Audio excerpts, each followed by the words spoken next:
You only use 10% of your brain. The truth behind the myth.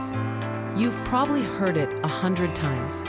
Humans only use 10% of their brain. It's one of the most repeated facts in pop culture, whispered in self-help books, sci-fi movies, and motivational talks, promising to unlock the other 90%. Hollywood loves it. The idea that hidden powers lie dormant inside us, waiting to be unleashed, is irresistible.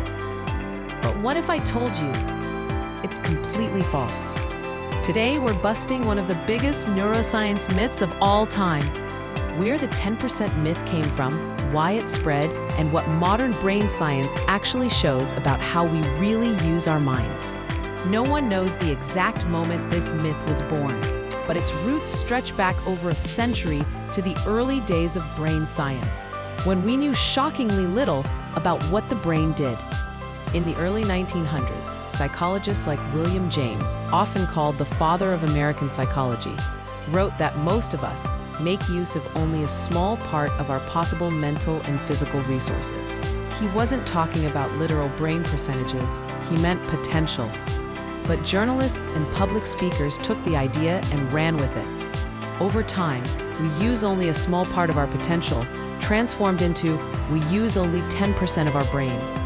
The number 10% likely came from misinterpretations of neurological research in the early 20th century, when scientists discovered that some parts of the brain could be damaged without immediately obvious effects. People assumed, if damage doesn't change behavior, that part must be unused.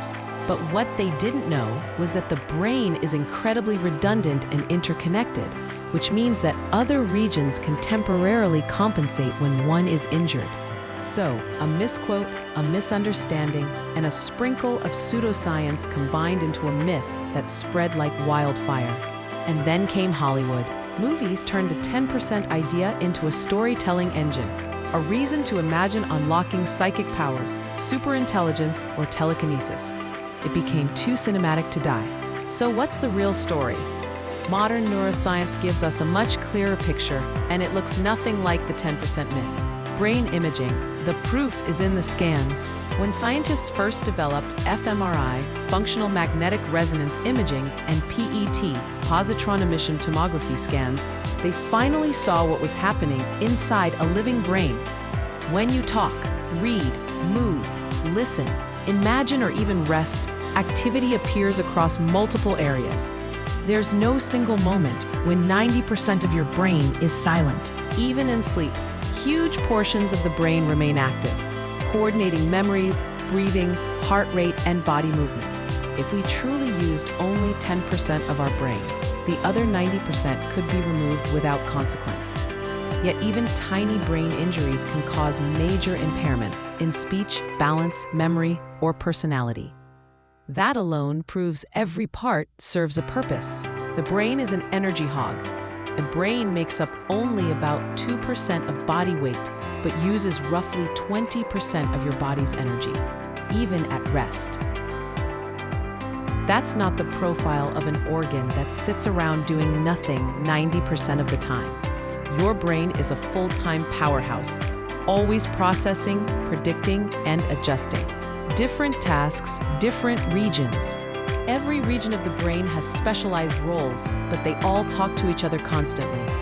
The frontal lobes handle reasoning, planning, and decision-making. The parietal lobes process sensory information and spatial awareness. The occipital lobes handle vision. The temporal lobes manage language, memory, and emotion. The cerebellum controls balance and coordination. The brainstem regulates vital functions like heartbeat and breathing. It's like a city, millions of people doing different jobs, but all contributing to the same living system. Silent areas aren't silent. The 10% myth also grew because early neuroscientists could only measure brain activity crudely. When electrodes didn't trigger visible movement or sensation, researchers assumed those spots were unused. Today we know they were wrong. Those regions handle complex tasks like memory, abstract thinking, and emotion. In fact, even when you're sitting still, doing nothing, your brain's default mode network is buzzing, reviewing memories, predicting the future, and shaping your sense of self. So even in silence, the brain is talking to itself. The power of plasticity. One of the most astonishing discoveries in modern neuroscience is neuroplasticity, the brain's ability to rewire itself. Lose vision? The visual cortex can start processing sound or touch. Learn a new skill? New neural connections grow. So rather than leaving 90% of our brain idle, we're constantly using and reshaping all of it, adapting to what we learn and experience. The truth isn't that we use 10% of our brain. It's that we underestimate how powerful 100% of it already is. So if this myth has been debunked for decades, why do people still believe it? Because it offers hope. The idea that we're only tapping into a fraction of our potential is comforting. It suggests we have vast, hidden abilities waiting to be unlocked. It's the same allure that fuels self-help movements and brain enhancement products. But it also reflects something deeper, our frustration with our own limits. We all want to believe there's more inside us, that with the right technique, pill, or meditation, we can become superhuman.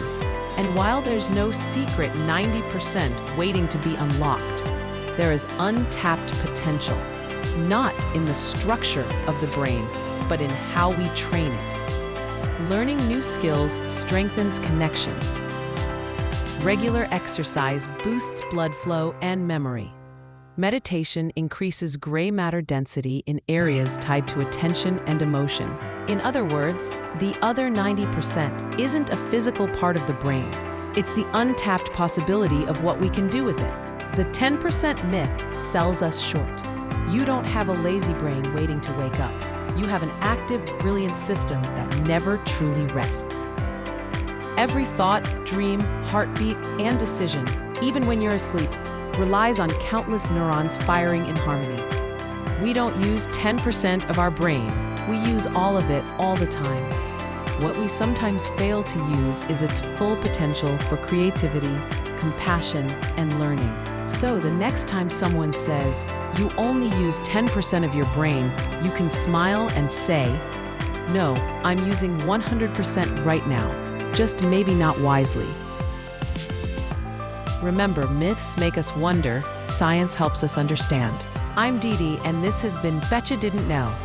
If you enjoyed this deep dive, hit like, share it with a friend, and subscribe for more surprising truths about the world around us. Thanks for watching.